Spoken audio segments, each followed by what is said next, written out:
औज़ुबिल्लाहि मिनश्शैतानिर्रजीम बिस्मिल्लाहिर्रहमानिर्रहीम। Dear students, अस्सलामु अलैकुम। उम्मीद करता हूँ आप सब खैरियत से होंगे। जैसा कि आप लोग जानते हैं कि लास्ट लेक्चर में हमने चैप्टर नंबर 3 का आगाज़ किया था और उसमें हमने स्टैंडर्ड इनपुट और स्टैंडर्ड आउटपुट के हवाले से बात की। प्रिंट एफ फंक्शन को डिटेल में स्टडी किया और फिर हमने कुछ सैंपल प्रोग्राम्स को भी स्टडी किया था।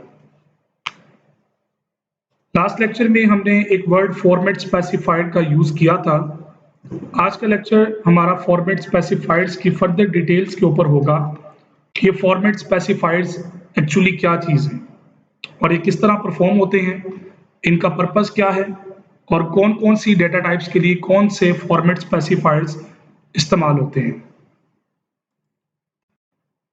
जब भी आप कभी अपने प्रोग्राम्स के अंदर प्रिंटिंग की तरफ मूव करते हैं तो प्रिंट करते वक्त आपको बहुत सारी चीजें ऐसी होती हैं जिनको आपको सेट करना पड़ता है। दो तरह की प्रिंटिंग बिहेवियर्स होते हैं, एक वो जो कि ऑटोमेटिकली प्रेजेंट होते हैं और दूसरे वो होते हैं जिनको आप as per your need, as per your requirement और एज पर योर इंटरेस्ट आप उसको सेट करते हैं। जब भी कभी आप प्रिंट एफ फंक्शन का इस्तेमाल करते हैं तो आपके पास जो फॉर्मेट स्पेसिफाइड है वो एक इंतहाई इंपॉर्टेंट रोल प्ले करता है। The format specified is used to printf function to specify the format according to which a data value is to be displayed और printed on the output device.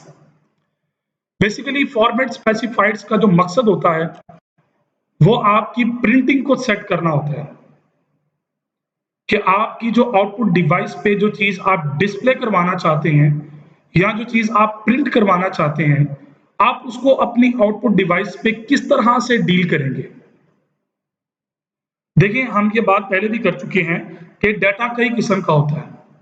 Numerics के अंदर भी कई types हैं, integer है, floating point है, long है, double है और बहुत सारी टाइप्स के नेचर अवेलेबल होती हैं। तो इन तमाम नेचर्स के अंदर जरूरी नहीं होता हर दफा हमारे पास फ्लोट या इंटीजर ही वर्कआउट करे। समटाइम हमारे पास कोई डाटा की टाइप डिफरेंट हो सकती है। आप बैंक के सिस्टम पे वर्कआउट कर रहे हैं तो वहां पे हो सकता है कि आपको डिफरेंट वैल्यूज को डील करना पड़े। आप अकाउंट्स डिपार्टमेंट को डील कर रहे हैं तो हो सकता है कि अकाउंट्स के अंदर आपको डिफरेंट नेचर्स की टाइप ऑफ वैल्यूज को डील करना पड़े। तो बेसिकली फॉर्मेट स्पेसिफायर का जो मेन मकसद होता है वो यही होता है कि ये आपकी डिस्प्ले को यानी कि प्रिंटिंग को सेट करता है कि आपने क्या प्रेजेंट करना है। डाटा की टाइप जो प्रेजेंट होगी ये उसके फॉर्मेट्स को सेट करता है। अब इसी तरह सी लैंग्वेज के अंदर पहले से बने बनाए कुछ फंक्शंस मौजूद हैं और उन फंक्शंस की कुछ प्रॉपर्टीज भी ऑलरेडी सेटेड है। आपने जस्ट उन प्रॉपर्टीज का इस्तेमाल करना होता है। उन प्रॉपर्टीज के पीछे फॉर्मेट्स को डिफाइन कर दिया जाता है। जैसा कि हमने जिस वक्त डेटा टाइप्स को स्टडी कर रहे थे तो उसके अंदर हमने जो है वो लॉन्ग, डबल, साइन, अनसाइन की डिफरेंट स्पेसिफिकेशंस को स्टडी किया। तो देखिए जरा, जिस वक्त आपकी लैंग्वेज में एक सर्विस अवेलेबल है तो जब आप उसको प्रिंट करना चाहते हैं तो उस वक्त भी वो सर्विस एक्टिवेट होगी। देखिए, आप कंप्यूटर को कोई इनपुट देते हैं तो डेफिनेटली वो उस इनपुट के बदले में कोई ना कोई आउटपुट आपको जरूर देगा, कोई प्रोसेसिंग जरूर करेगा। लेकिन अगर आप इनपुट के पैरामीटर्स को सेट कर देते हैं लेकिन आउटपुट के पैरामीटर सेट ना करें तो हो सकता है कि आपका रिजल्ट डिजायर ना आए, या ये भी पॉसिबल है कि आपका रिजल्ट इनकरेक्ट आए, या ये भी पॉसिबल है कि जो डिमांड आपकी थी रिजल्ट की वो रिजल्ट वहां पे नहीं आया। तो ये इस तरह के मल्टीपल इश्यूज हो सकते हैं। तो इन तमाम चीजों के लिए हमारे पास जो फॉर्मेट स्पेसिफाई होता है वो एक इंतहाई इंपॉर्टेंट रोल प्ले करता है कि आपकी जो डिस्प्ले वैल्यू है वो किस टाइप की है और वो किस तरह प्रेजेंट होगी। फॉर्मेट स्पेसिफाइड ये काम इंतहाई इंपॉर्टेंट तरीके से इसको डील करता है। It is also used in scanner function. अब जिस तरह वो आप प्रिंटिंग में इस्तेमाल कर रहे हैं ये इनपुट पे भी इस्तेमाल होता है। to specify the format according to which a value is to be read from as an input device। भाई देखिए ना, आपको क्या चाहिए? आपने कहा कि जी मुझे न्यूमेरिक वैल्यू चाहिए। ठीक है जनाब, न्यूमेरिक में कौन सी बनी, इंटीजर या फ्लोट? ये आपने कहा मुझे फ्लोट चाहिए। ठीक है, अभी फ्लोट में सिंगल पर्सियन, डबल पर्सियन। आपने कहा कि मुझे डबल पर्सियन चाहिए। और डबल पर्सियन के अंदर भी दो टाइप है, लॉन्ग वाला या अनसाइन या साइन। तो कहने का मतलब है कि जिस वक्त आप मशीन को इनपुट दे रहे हैं तो इनपुट टाइम में भी डिफरेंट नेचर्स अप्लाई होंगे। तो इसी तरह जब आप आउटपुट देते हैं तो आउटपुट के वक्त भी डिफरेंट नेचर्स अप्लाई होती है। सो set of values different type की हो सकती है डाटा में। वो जो इनपुट में आ रही है वो इनपुट के अकॉर्डिंगली डील होंगी, जो आउटपुट में आएंगी वो आउटपुट के अकॉर्डिंग डील होगी। लेकिन याद रखिएगा कि प्रोग्राम में आपको सेट करना पड़ेगा, बताना पड़ेगा which type of data you want to get and which type of data you want to show।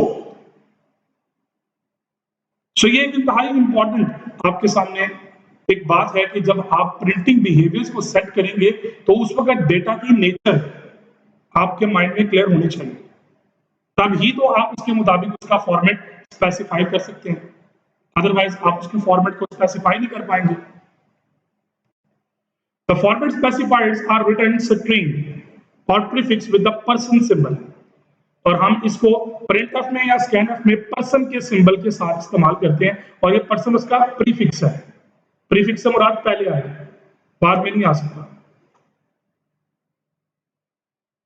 तो इस पर्सन के सिंबल के साथ एक कैरेक्टर या सेट ऑफ कैरेक्टर्स आते हैं जिनके अपने स्पेसिफिक मीनिंग्स होते हैं, और ये इन स्पेसिफिक मीनिंग्स के अकॉर्डिंगली वो आगे डाटा की नेचर को डिफाइन करेगा। हाँ, वो इनपुट टाइम पे आप डील कर रहे हैं या आप आउटपुट टाइम पे डील कर रहे हैं, इन दोनों सिचुएशंस में आपको इस पर्सन के साथ एक कैरेक्टर या सेट ऑफ कैरेक्टर प्रोवाइड करने पड़ते हैं। The format specified must be used if a variable name is given in the printf or scanf function as an argument। जब भी कभी आप कोई वेरिएबल एज ए आर्गुमेंट या printf में या scanf में यूज करेंगे, उन दोनों सिचुएशंस के अंदर आपको फॉर्मेट स्पेसिफायर यूज करना पड़ेगा। मैं आपके लिए थोड़ा और आसान कर देता हूं। देखिए, format specified type of value बताता है, डेटा की टाइप बताता है, नेचर को ऑथेंटिकेट करता है कि किस नेचर का डाटा आप इनपुट या आउटपुट कर रहे हैं। तो जब भी आप वेरिएबल का नाम यूज करेंगे आर्गुमेंट में फंक्शन के, वो प्रिंटफ हो या स्कैनफ हो, इनपुट हो या आउटपुट हो, इन दोनों सिचुएशंस में आपको फॉर्मेट स्पेसिफाइड डेफिनेटली लिखना पड़ेगा, बताना पड़ेगा। If multiple variables are used as an argument, then format specified for each variable must be specified। अब ये भी नहीं कि जी एक आपने दे दिया, नो, आपने जितने वेरिएबल लिखने हैं हर वेरिएबल का एक फॉर्मेट स्पेसिफायर अलग से होगा। जैसे कि मैं आपको एक छोटी सी बात एग्जांपल में देता हूं। देखिए, मैं लिखता हूं यहाँ पे, आपने कहा जी इंट ए, इसी तरह आपने कहा इंट बी, इसी तरह आपने कहा जी sum int sum is equivalent to a plus B.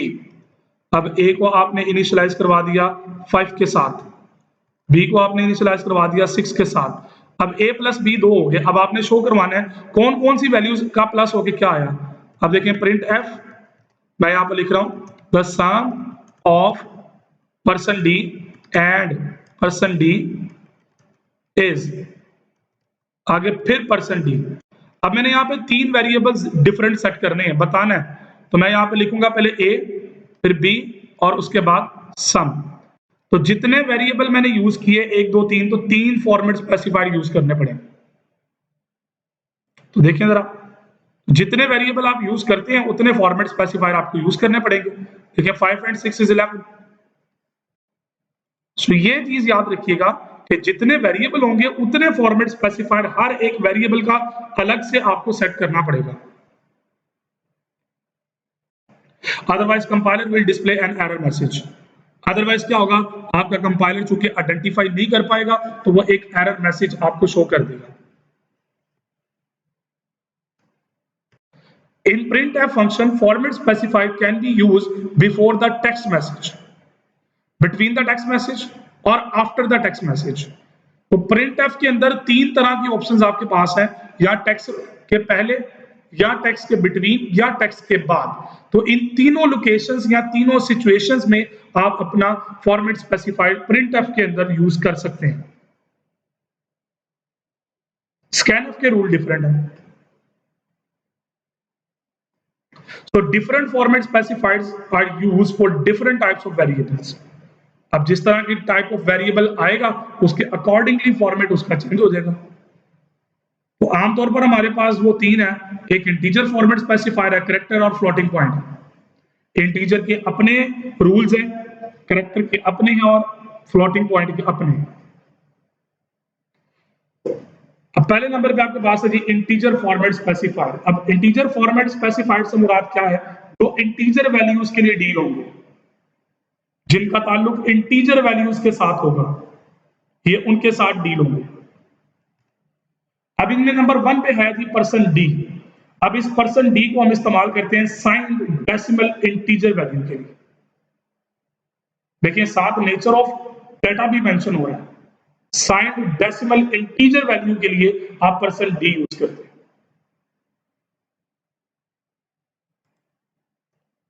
उसके बाद हमारे पास %i है. ये साइंड इंटीजर वैल्यू है, वो तो साइंड डेसिमल वैल्यू है ना, ये साइंड के अंदर हर तरह की इंटीजर वैल्यू को ट्रीट करेगा. %i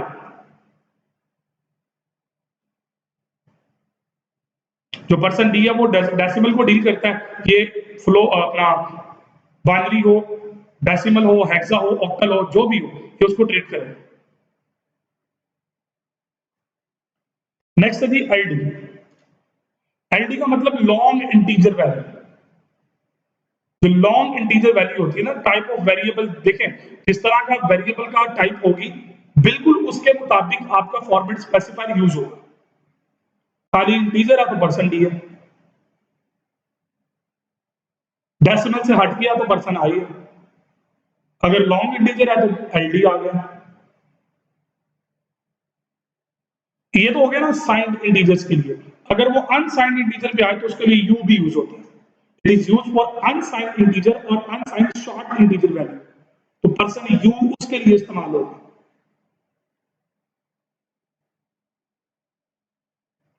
इसी तरह आपके पास जो %o है, it is use for unsigned octal value. ये ऑक्टल के लिए इस्तेमाल होगा. अब ये हम सेट नहीं कर रहे हैं, ये सी लैंग्वेज के अंदर पहले से डिफाइंड है. लैंग्वेज बनाने वालों ने इन चीजों को सेट किया है. आप इन शॉर्ट ये समझ लें कि सेट ऑफ रूल्स हैं, आपने याद करना. इसी तरह आपके पास जो है वो लोअर एक्स है पर्सन का. It is use for unsigned hexadecimal value with lower case letter. Capital लिख दोगे तो वो कैपिटल लेटर्स में आ जाएगा, अपर लेटर्स को ट्रीट करेगा. तो इंटीजर फॉर्मेट्स के लिए ये 7 तरह के डिफरेंट फॉर्मेट स्पेसिफाइड हैं जो प्योरली इंटीजर के लिए इस्तेमाल होते हैं. ये 7 तरह की डिफरेंट टाइप फॉर्मेट स्पेसिफाइड्स की अवेलेबल है.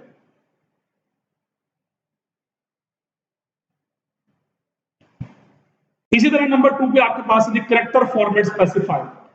अब जब नंबर से निकलकर आप कैरेक्टर पे आ जाते हैं तो अब कैरेक्टर में एक सिंगल कैरेक्टर भी आता है और स्ट्रिंग भी आती है, सेट ऑफ कैरेक्टर्स दोनों आते हैं इसके अंदर. एक सिंगल कैरेक्टर भी और collection of character that is equivalent to string, ये उसमें भी आते हैं. सो अगर आपका सिंगल कैरेक्टर है तो उसके लिए %c इस्तेमाल होगा. तो it is use for single character. एक सिंगल कैरेक्टर के लिए आप %c यूज कर लेते हैं. अगर मोर देन 1 कैरेक्टर हो जाएगी तो वो स्ट्रिंग बन जाएगी, तो उसके लिए फिर %s इस्तेमाल करते हैं स्ट्रिंग के लिए.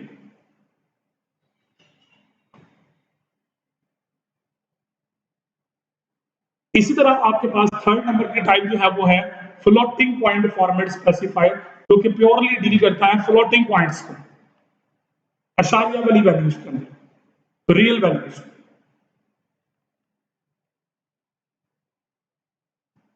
अब इसमें भी अपने 5 तरह के डिफरेंट फॉर्मेट्स अवेलेबल हैं जो अपनी अपनी सेट ऑफ डोमेन्स के अंदर इस्तेमाल होते हैं. Person F it is use for signed float value. हमने गुज़िश्ता कुछ एग्जांपल में पर्सन एफ का इस्तेमाल किया है, लेकिन आज के लेक्चर के बाद आपके पास एक वाइड रेंज आ जाएगी। आप फर्दर भी टाइप्स को अपने यूटिलाइज कर सकते हैं रिक्वायरमेंट के मुताबिक। इसी तरह यहाँ पे एल एफ आ गया, लॉन्ग डबल आ गया, तो it is use for sign double value L F. इसी तरह पर्सन ई है जो कि साइंड फ्लोट और डबल दोनों के लिए होगा, लेकिन याद रखिएगा ये आपकी आउटपुट को कन्वर्ट करेगा साइंड रियल वैल्यू के अंदर यूजिंग स्मॉल ई नोटेशन। और अगर यही आप ई कैपिटल यूज करने के तो वो कैपिटल ई की नोटेशन में शो करेगा, कन्वर्ट करेगा। स्मॉल ई यूज करेंगे तो स्मॉल ई नोटेशन में यूज करेगा, कैपिटल ई यूज करेंगे तो वो कैपिटल ई की नोटेशन में इसको ट्रीट करेगा।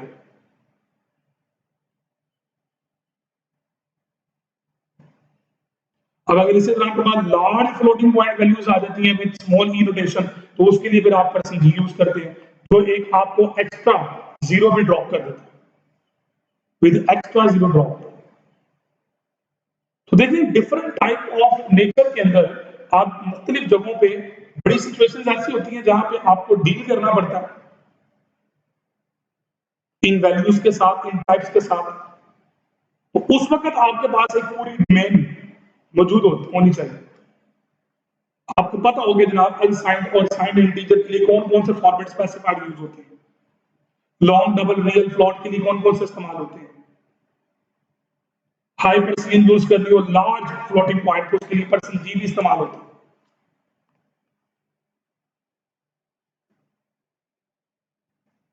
तो इस तरह डिफरेंट टाइप के जो है वो सेट ऑफ फॉर्मेट स्पेसिफाइड्स अवेलेबल है, तो एज पर नीड इस्तेमाल होते हैं। तो मैंने यहाँ पे आप लोगों के लिए एक प्रोग्राम की प्रैक्टिस के लिए ऐड किया।